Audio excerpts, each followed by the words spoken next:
Last week on the show, it's not healthy to leave it on your coffee garden. What you do, you get the macans, the scissor, this scissor, you cut like this. Don't over trench your garden, because if you over trench your garden, you dehydrate it. It's another Saturday, it's another episode of NTV Seeds of Gold, and learn new technologies today about fish farming. We get to know a little bit more. There are more intricacies involved in making fish farming bigger and actually accessible to everybody. Even you with a small piece of land, you can do it in your backyard. Just stick around and learn more. Why aqua farming? It could have been any other. Here is knowing the numbers of fish you have. Yes. You can go to the tank and see the number.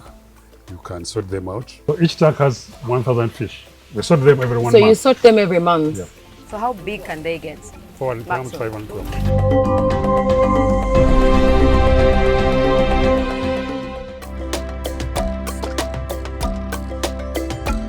So we get to meet one of the great minds that is revolutionizing aqua farming.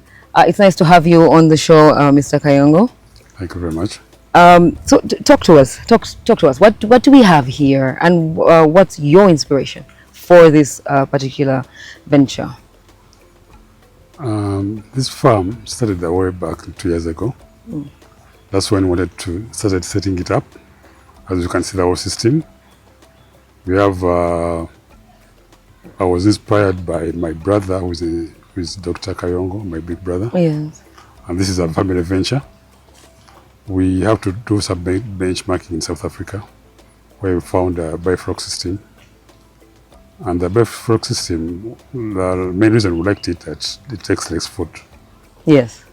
It takes less food, and we use less feed, which is manufactured by these other. So feed is more organic. It's more organic. That was 2 years ago. Another thing which inspired is that you can put it in a small area. Yes. Like this is a half an acre. And this is our first crop. And so far you see, it's promising. It's promising because we started with around 6,000 fish. Yes. We now have around 5. Because as we went on, in fact, we learned on the job. Oh. That's how the 1,000 went out. Try and error. So there's 5,000, which you can see here. Yes. They are already in 400 grams, which I think is a real target, our target. So why aqua farming? It could have been any other venture. We tried a bit of pond farming, but as I really don't discourage pond farming, but here is knowing the numbers of fish you have. Yes. You can go to the tank and see the number. You can sort them out. But in a pond, you cannot, if you want to see the number of fish, you have to move over the water. Then you're able to know. To see the number, to see the weight. So that's how we encourage to you would say this is a little bit more convenient when it comes to overseeing the whole enterprise. Exactly. And now you can see there's a greenhouse inside there. Yeah. With a pond, you cannot know. I don't discourage it, but you cannot know how many fish are there. There are these rodents which come. There are birds. There are what? There are snakes. So you can, at the end of the day, you can say, I put in 10,000 fish. Then you bring someone you've been giving them food for 6 months or 7. Yes. Then you bring someone to get the fish from the pond. They bring their car, which is there's a coolant with coolants and whatever, they take them somewhere. Yes. Then in 10,000, calculate, you can get a number, you can get around 3,000. Expecting 10,000, you get around 3,000. So, really? Yeah. The loss is bigger. It's big. I tried it. Because you have to worry about the birds, you have to, basically any predator. When they're still young, it's easy. Yeah. I see. So it is said that biofloc does, in a way, nurture the environment, because you don't have to tamper with the original setup of a stream or a pond. How is it very different? Because you have a recycling system that is literally right down in the ground. So how is it very different when it comes to nurturing the environment? It's data we feared using biofloc a lot. Yeah. Since we are just beginning. So we are using both. Yes. As you've seen, there's a pond here. Yes. We are using both aquaponics and biofloc. Whereby recycling, that water goes to the pond and it comes back. Yes. The reason we have to do that is we are fearing the oxygen part of it. And another thing, where the power in Uganda here, you cannot trust it. It's quite expensive, isn't it? It's expensive, but sometimes on, sometimes it's off. You can't. It's not reliable. And the fish needs power 24 hours. Constantly. Yes.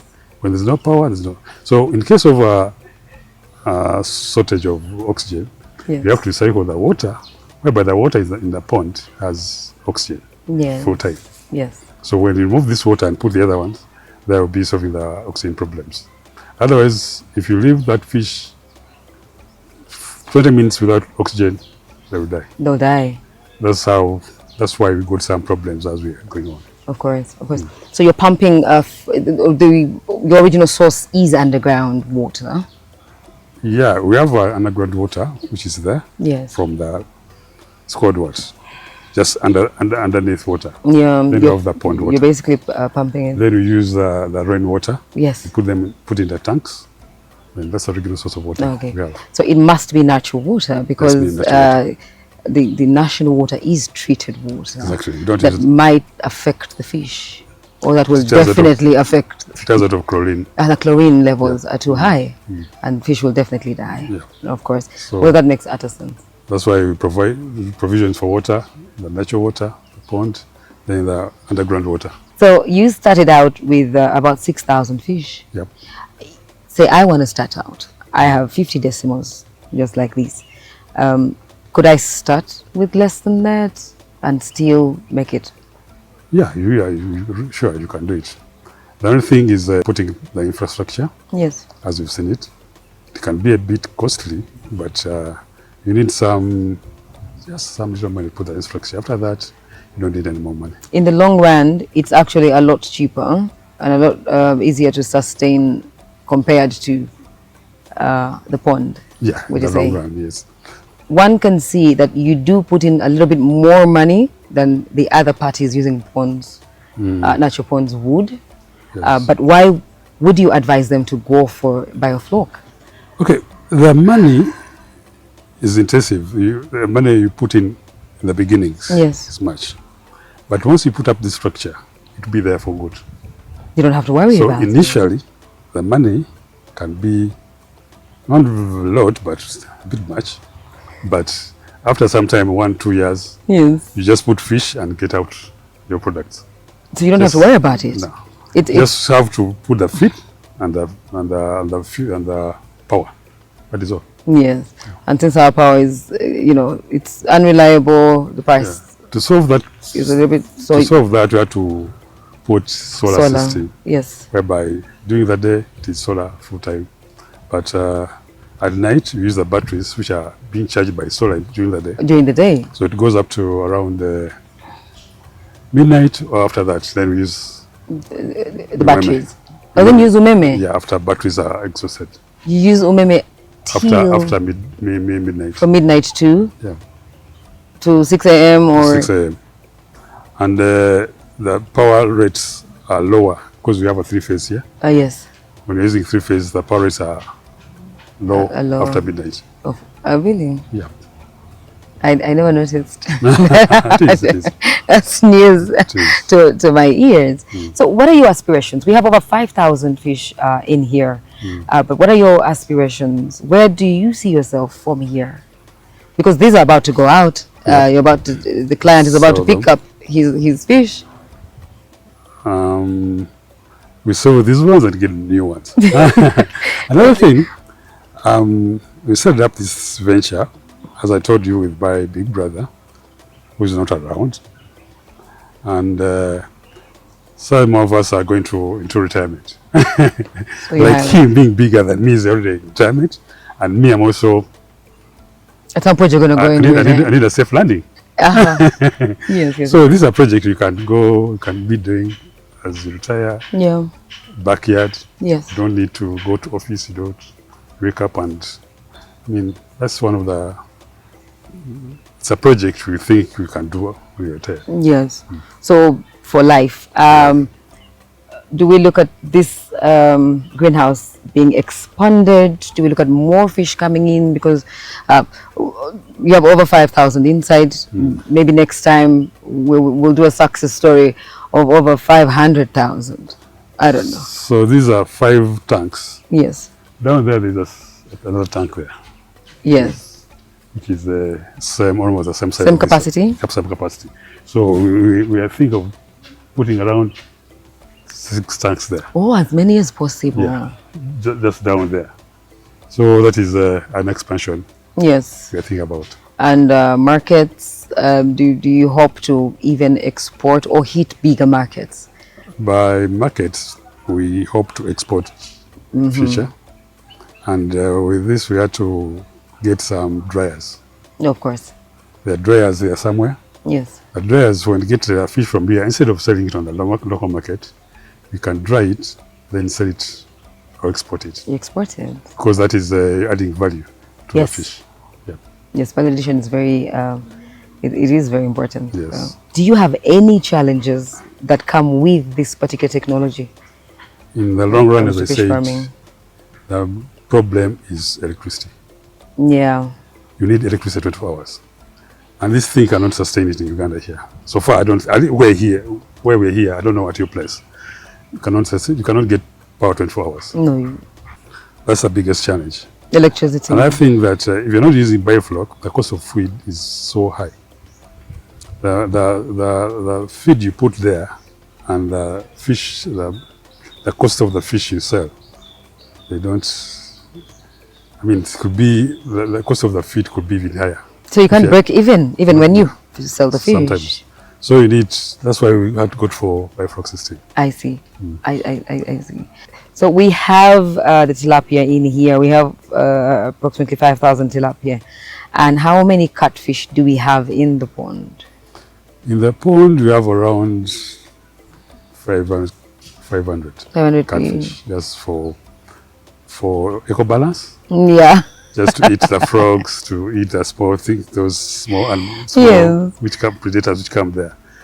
And we have them for leisure.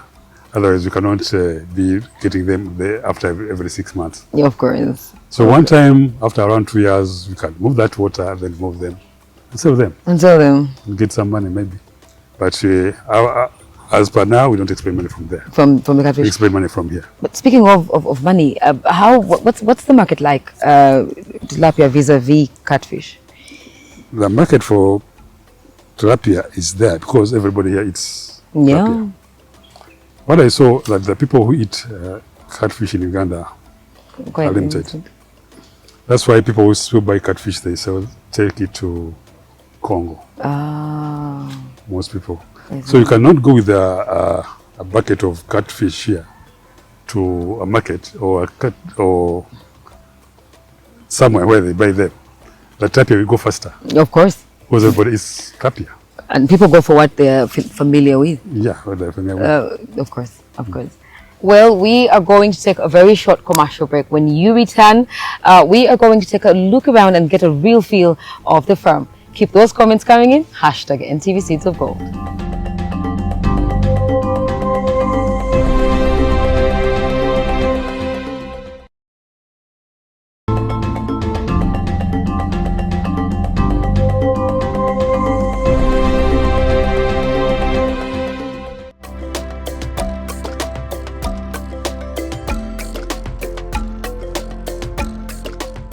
So why do we have to move some of the fish? We are removing some of the fish because the number which is here. Yeah. These are many. They are 1,300.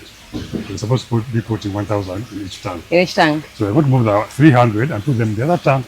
That has 700. Because they're just 800. 800. Tank, yeah. So that is, after that, we are going to be sampling. We measure 10 fish or 5 fish and get the average. Yeah, average weight of the fish. I see. So that's when we know the weight of each fish. Inside. Okay, so why did you have more fish, more than 1,000 fish here originally? We did it as we are sorting them out. We got them from the other tank down there. Yes. We are sorting them out. So we had to put more fish here than others. That's why now we said, let's put them where there's 800 fish only. Oh, okay. Mix 1,100. I see. Did you have them in here when they were younger?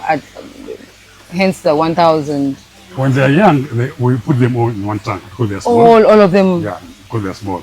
But as they grow up. You start to separate. Sorting them out and put them in different tanks. I see. So all of them came in one tank and put them in the 4 different tanks. Okay. So the gentleman starts to harvest them out. How long does that process take? Say you're getting 300 fish. Can take around 30 minutes. Really? Yeah. With this? Yes. That's so with this one, this water is supposed to be at 0. Okay. We can put 5 fish in here. Yeah. So that will be the weight of the fish. Yeah. Average weight of 5 fish. We put them here. So each tank has 1,000 fish, at least 1,000 fish. Yeah. We sort them every 1 month. So you sort them every month. Yeah. And make sure that it's well balanced out. The same size. Want them to be the same size. Yeah. So how big can they get? 400 grams, 500 grams. That is table size. Ah. Yeah.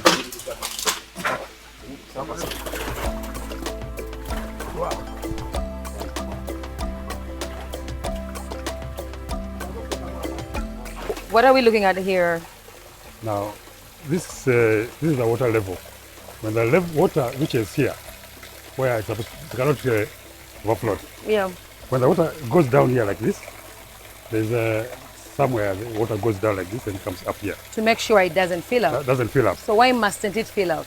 To be flowing up. Even the fish will go out. Oh, the fish will Jump. I hear you. So I that hear stop you. around here. Then this water goes back to the pond. To the pond. And that water comes back It to comes here. back. It's a whole system. It's Yeah, a it's a whole cycle of system, life. cycle, yes. I see. Now, what's going on here though? This is called a lechulam. This is where the bacteria grow up from.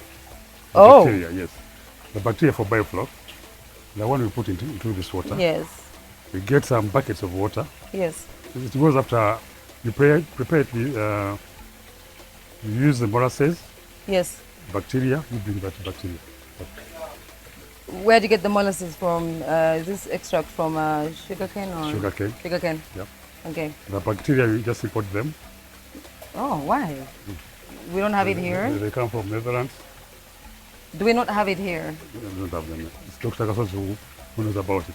Dr. Kasos, you are the one who brought this. You are the one who brought this. This is the probiotic.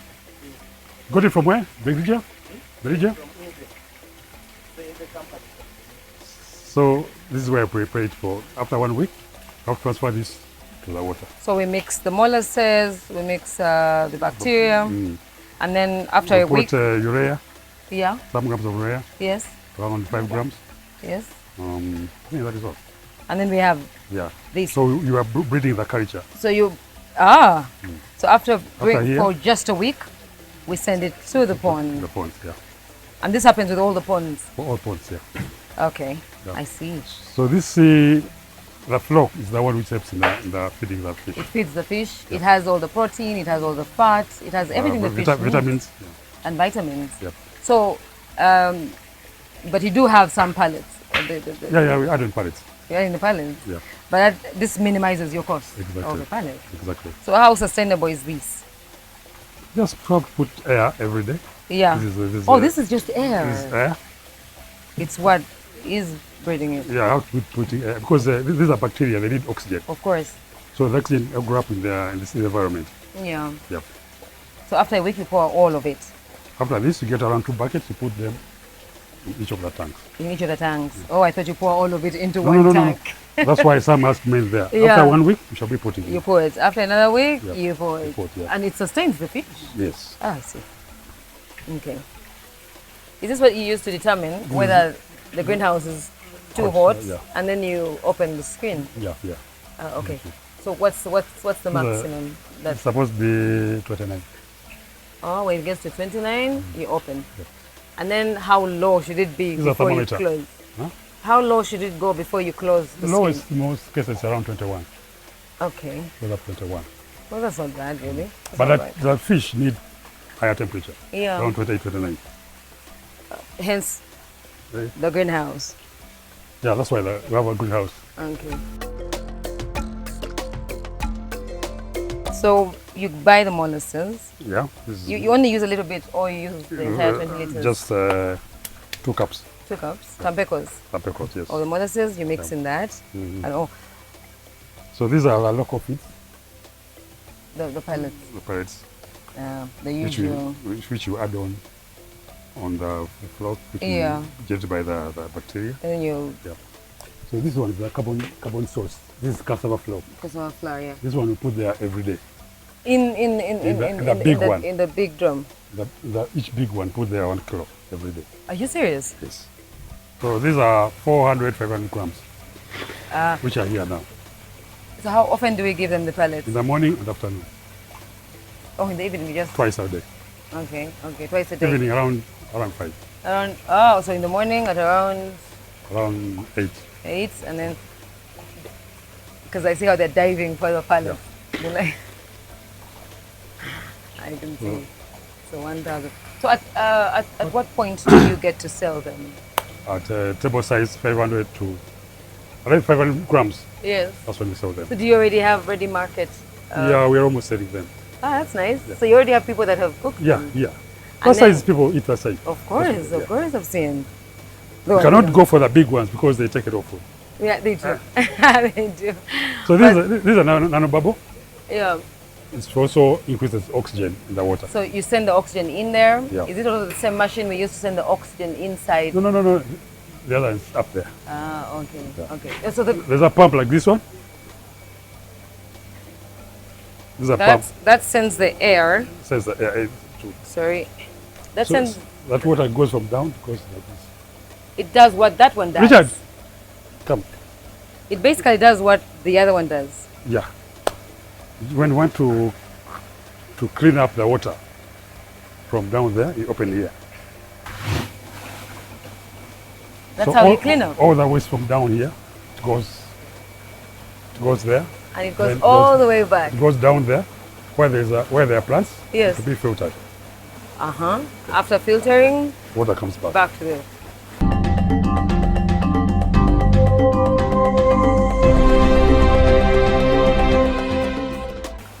I see. Even here there is the yams. The water recycles, goes through that, then comes back. Yes. So when it this goes there, it is filters. filtered by the plants. Yes. When it comes back, the ammonia has been removed. The ammonia is converted to nitrite, then nitrates. Yes. For the yeah, Then it goes down to the pond by the pond. and then comes back here. Yep. No wastage at all. No. It's helping either way. Yep. It gives us the yums. The yams and other plants when you want. Of course. I see. Well, I like it. Very resourceful in a way.